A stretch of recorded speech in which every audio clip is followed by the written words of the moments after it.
Welcome to the JavaScript Basics. In this large module, I will start explaining JavaScript from the very beginning.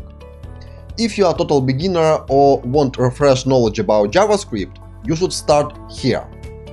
If you are an expert in JavaScript, I recommend you to simply jump into the challenges and test your knowledge. Anyway, we will start this large module with intro section. In the intro section, I will show you how to include JavaScript code into the HTML file or how to use external JavaScript file. Also, we will launch live server in the Visual Studio Code, add favicon into the HTML file and start with first challenges. But before starting, please clone Git repository for the JavaScript Basics module. See you inside. Bye.